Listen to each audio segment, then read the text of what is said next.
Please subscribe. Dito po ako mga kaibigan sa aking farm sa saging. Kabanana ko dyan. Ito po yung aking munting banana plantation. Munting lang, munting. Kasi ang liit lang eh. Nasa mga 1 hectare or 2 hectares. Isang tips para madali kayong harvest ng banana nyo. Ang tanimin nyo guys, ganito na kalaki. Ito kalaki. At dapat piliin nyo yung healthy na similya. Ito yung mga bagong tanim ko guys. Mga ka-farmers. Mga bagong tanim yan. Ang ganda.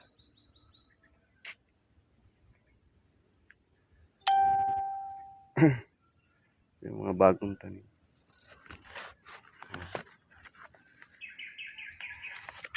Tsaka naman ito yung nauna. Yung nauna guys. Latundan. Latundan guys.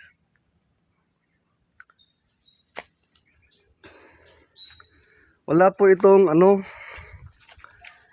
unbag po ito. Kaibigan. Unbag. Pero ang puputi. Wala tong fertilizer. Hindi kasi ako mahilig sa fertilizer. Akin malinis lang. Basta malinis, may aanihin. Ayan po, ayan po. Ayan po, ito po yung lakatan. Ito po yung lakatan natin. Oh.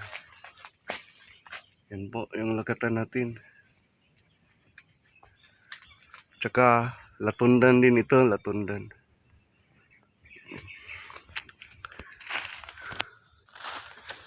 Yung saging ko po,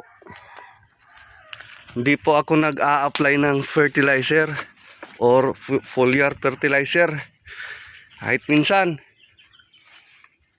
Pero ito, yung lakatan.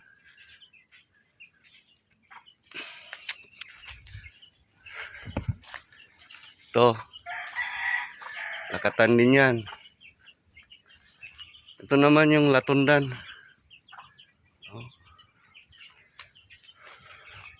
Ito yung latundan.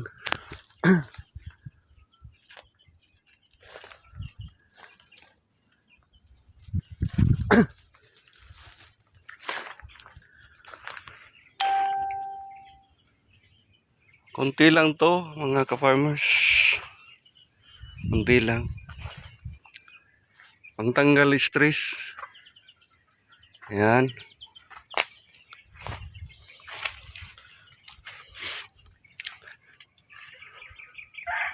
Ayan po. Ayan. Ayan po yung aking latundan farm. Saka lakatan farm. Doon sa kabila, yun din po ang Garnaba. Garnaba farm. Ito mga ka-farmers. Ito. Solo fights lang ito mga ka-farmer. Wala tayong pambayad sa magtatrabaho kaya sariling sikap lang. Opo. Ay, malakas pa tayo eh. Yan. Yan po. Hanggang doon. Yan. Lalaki na. Namumunga na mga kasaging mga ka-farmers. Mga kapwa ko magsasaging o nagtatanim ng banana.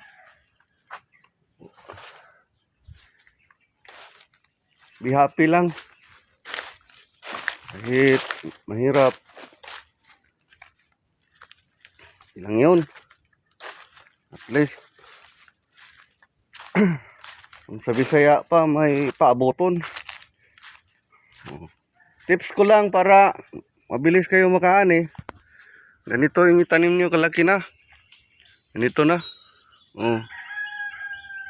Para mabilis mamunga.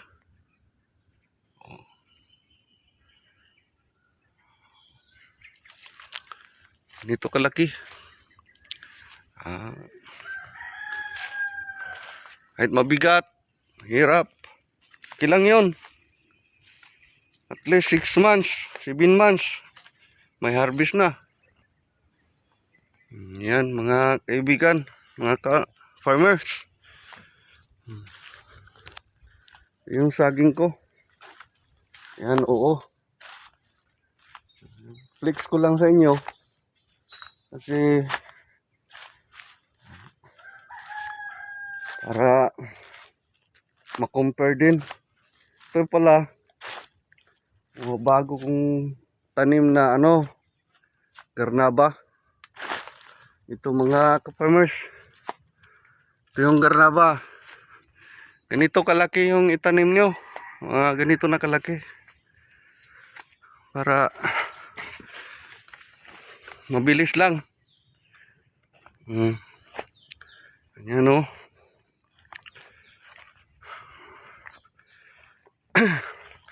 Dali lang itong saging. Alaga lang yung kapital nyo dito. Pag may lupa kayo, ting alaga lang. Kailangan malinis palagi.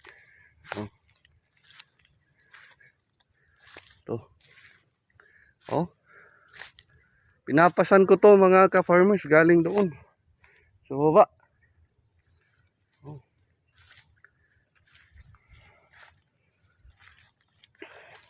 Mag-isa. Yun doon may katulong ako pero kalahating araw lang, hindi na bumalik eh.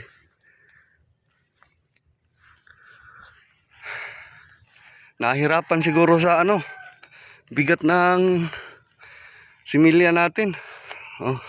Kaya hindi na bumalik.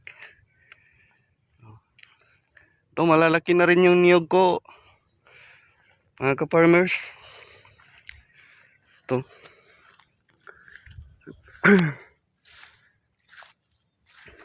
Lalaki na rin.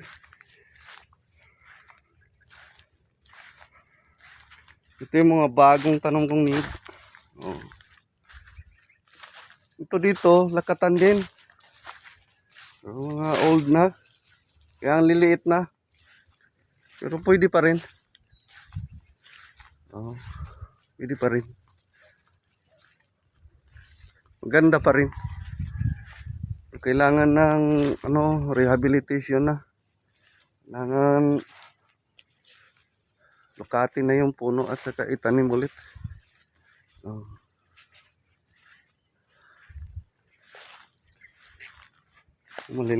Malaki-laki na yung mga niyog na bagong tanim ko. Mga ka-farmers.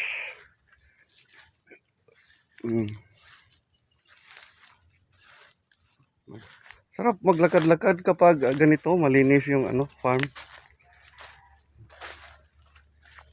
Mag-isa lang ako dito pero nakayaanan ko naman.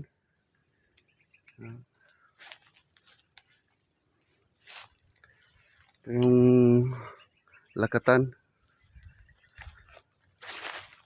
Hindi ako nagbabag ng lakatan kasi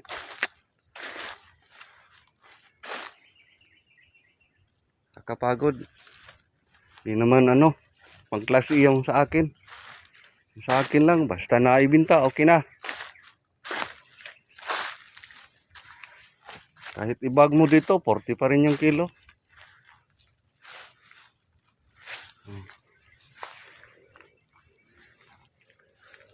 Yung gusto ng papaya dyan. Pamimigay ko to, ang daming papaya dito.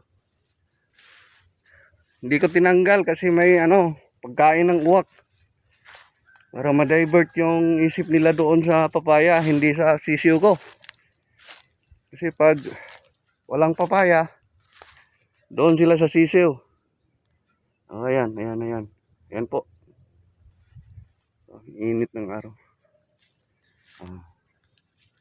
Oh, yun lang. Please subscribe. And press the notification bell for more videos. Maraming salamat po sa mga viewers dyan. Mahal ko po kayo.